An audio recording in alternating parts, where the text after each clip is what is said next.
7 signs you aren't being your authentic self. As we grow up, we develop our own definition of an ethical and moral life, which is a good life.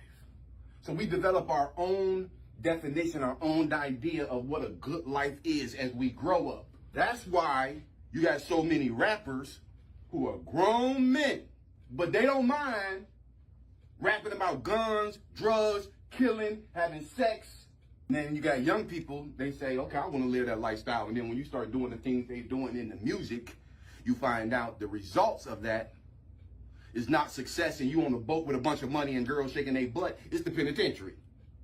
Or it's the grave. Let's be authentic. Because sometimes when we try to be somebody else, we miss the mark. We got a whole generation of men, young men, older men.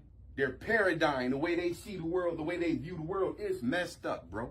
As we grow up, we develop our own definition of an ethical and moral life. When it comes to being your authentic self, staying in line with your own values is only one part of the equation. What it means to stay true to yourself is different for everybody. 7 signs you aren't being authentic.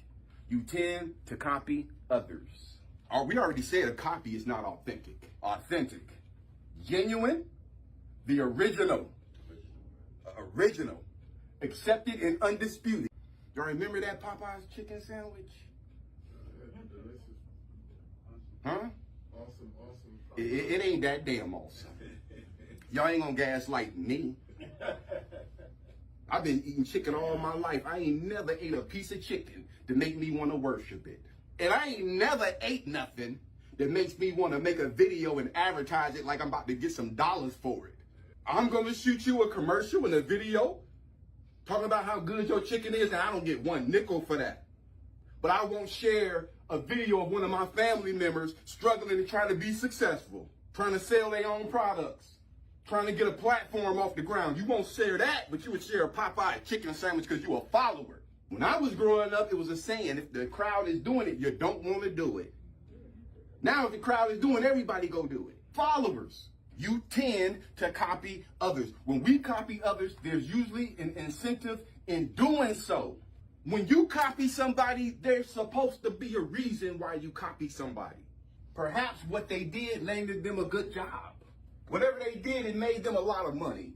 Right? Whatever they did, or even it helped them find the person of their dreams. So if you did something that made you a lot of money, I say, okay, I might want to do something similar so I can possibly make me some money. Oh, look at what they did to land that good job. Oh, I need to maybe kind of take some pointers off of them so I can get me a good job. But to eat a chicken sandwich because everybody else eating it, where's your benefit though? You're being prompted and you don't know it. There's an invisible force that has control over you. It ain't even about the sandwich. That's just an example. Because if you would jump when everybody's taking videos of that sandwich, what else would you jump at? Have you heard of Pavlov's dogs? They see a challenge and all of a sudden, I got to do it. Because everybody else doing it, you are a follower. You are not authentic. Pavlov's dogs, he trained them damn dogs with a stimulus. Yeah, they come eating. Let's start ringing the bell when it's time to feed them. So now they associate when they hear that bell, it's time to eat. Every time they hear the bell, oh, it's time to eat. Hear the bell, it's time to eat. So that's the stimulus. Eating is the stimulus, but they're going to ring the bell. So now ringing the bell becomes the stimulus and not eating. Because now what they proved, what Pavlov proved is, even after he fed the dogs, not just that, their body react to it. Even though they're not hungry, even though they just ate, their mouths still salivate because they heard that bell. Research Pavlov's dogs and hope you ain't one of them. It's common to want to create the same success for ourselves, so we unconsciously start to follow in their footsteps. While there's nothing wrong with taking advice from others, trying to blatantly copy your friends and your peers strips you of your own individuality and it strips you of your authenticity. Ain't no authenticity no more. And when you see authenticity, you get shocked. 7 signs you aren't being authentic. Number 2, you a people pleaser. You more concerned with making somebody happy than making yourself happy. You ain't being authentic because you can't be all things to everybody. You have a hard time saying no, and you tend to take on more than you can handle for other people. People pleasers have gentle and giving hearts. That's one thing we need to understand about a people pleaser. They mean well. What they don't understand is that a narcissist is their natural predator. Narcissists look for empaths, people pleasers, because they devour them. That's their lunch. You are a people pleaser. You have a hard time saying no, and you tend to take on more than you can handle for other people. People pleasers have gentle and giving hearts, but the real danger of this comes when someone tries to take advantage of their generosity. If you constantly put others before yourself and neglect your own well-being in the process, you are not staying true to yourself and you're not being authentic. Because sometimes saying no is more authentic, and sometimes people respect you more when you say no. 7 signs you aren't being authentic. Number 3, you let yourself be defined by how others see you. You let yourself be defined by how others see you. People like this are overly worried about what others think about them, and they follow along with what everyone else is doing because they're too afraid to go against the grain. They also let themselves be defined by how others see them. When we fall in line with everyone else, we're at risk of sacrificing our own individuality. On a deeper level, you might give up your own dreams and your own desires to appease the will of others and give in to the pressure of what you think you should be doing. I had to get to the point, man, where I had to say, you know what, if I don't like going, I'm just not gonna damn go. Because it was too many times, bro, I didn't want to go nowhere and do nothing. And I was at home perfectly fine with my girl, maybe watching TV. I'm in for the night. Get that little phone call, bro, we about to go to the club, man. It's about to be jumping. It's late night. Man, I'm chilling right now, man. All right, bro, I'm just telling you, you're going to miss out by a click. Now you're sitting there like, oh, I need to go out. And then I take my behind out, and it's the worst thing I could have been doing. You can't run behind what other people want you to do. If you don't want to do something, don't do it. If you don't want to go somewhere, don't go. Follow your intuition. You with somebody, man, and they want you to forget about your dreams, sacrifice your goals in order to get them ahead. That is not what relationships are all about. You got to unlearn that. The new word is win-win. You get some of what you want, and I get some of what I want. And if I'm in a relationship with you, and we can't do win-win, where you get some of what you want, and I get some of what I want, then get on about your business, because I don't need to sacrifice my life in order to be with you. It's called compromise. You attract drama into your life. If they ain't in no drama, they not happy. So you attract drama, but I thank you though. I thank you for the assistance though. You attract, that's positive reinforcement. You attract drama into your life. When we're distracted by unnecessary drama, we're always being distracted from ourselves. That's the problem with being distracted by drama, because you're focused on something that is not worth your time. And what's worth your time, which is you, and furthering your goals, you lose time doing it. Come on, man, how many times, man, we had about 5 or 8 things planned during the day, and time somehow got away from you. Right. And during that day, you only completed, you had 5 things to do, you only got 2 things done, or maybe 1.5 things done, right? Yeah. Know what that tells us? Time is limited.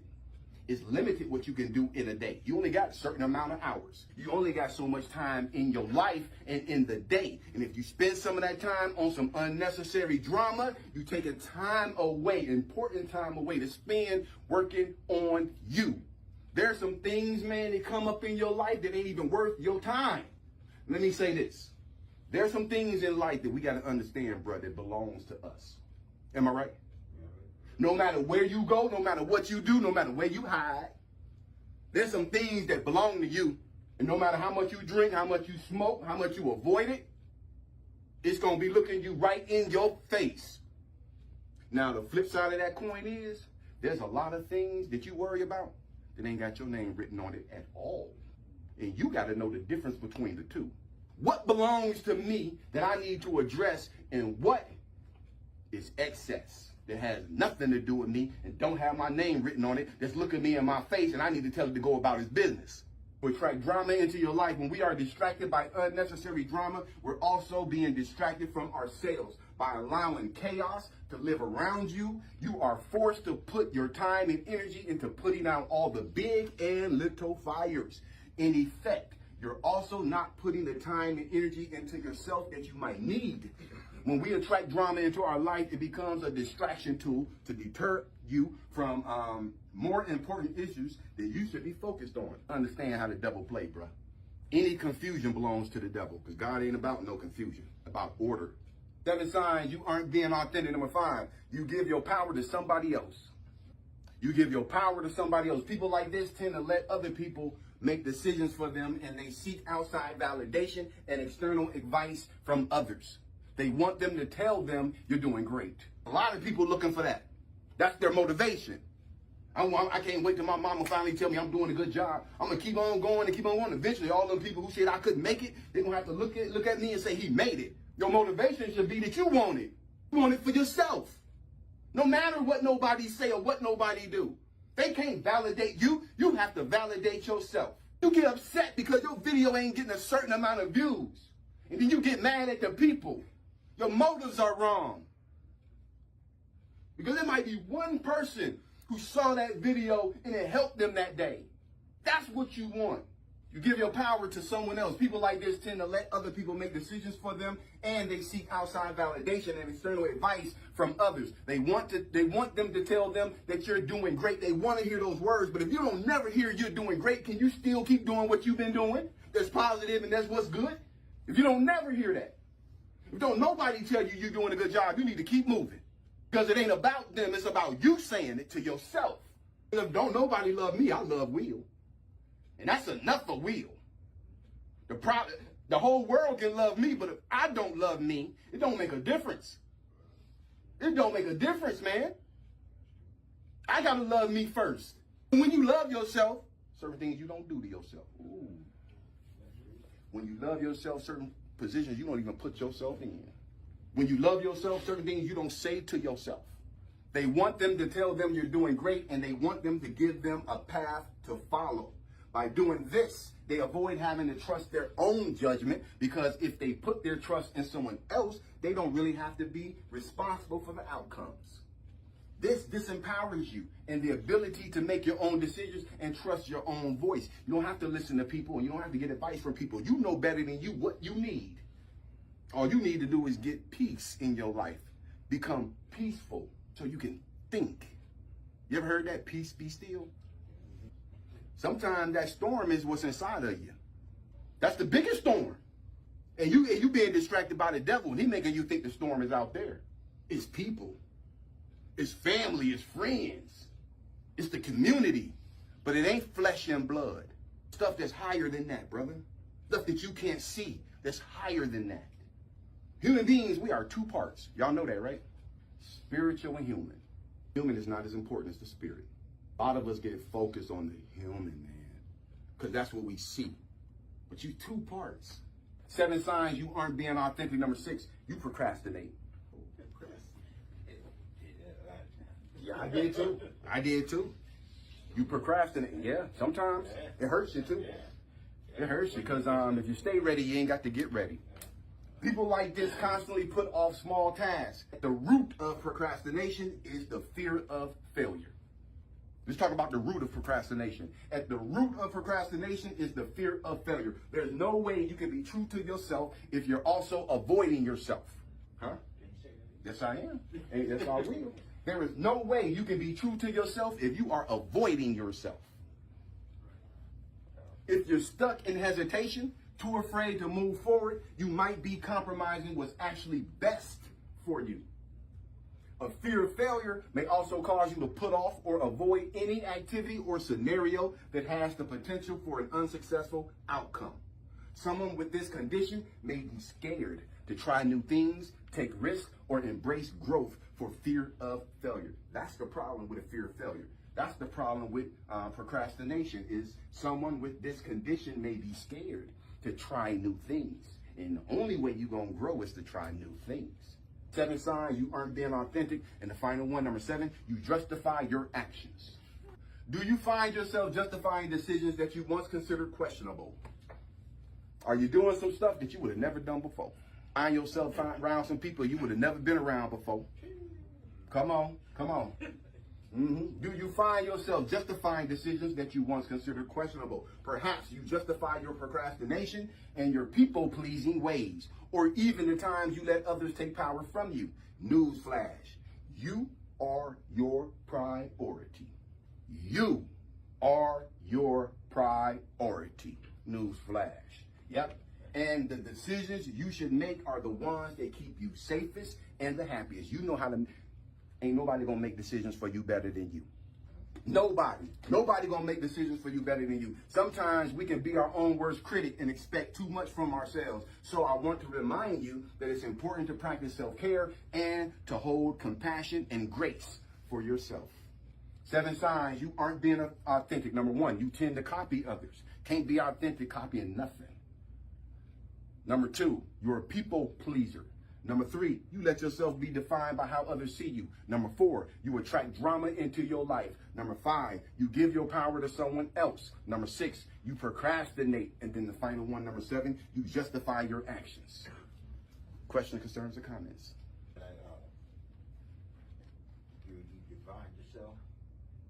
Letting people define you? Yeah. Okay. That's why I took off all my jewelry.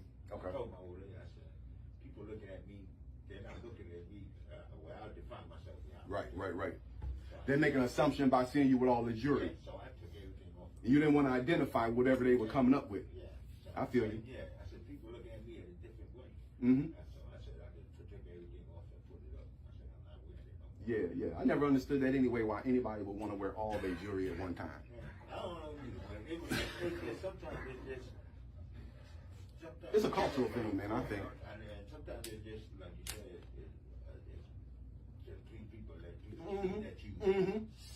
something. And assume you were, Yeah. right. I 100% agree with you, know what I brother. mean? And then 100% agree with that. That's not me. Right. You don't want to give off that vibe. Yeah, that's I not feel me. you. So I had to do.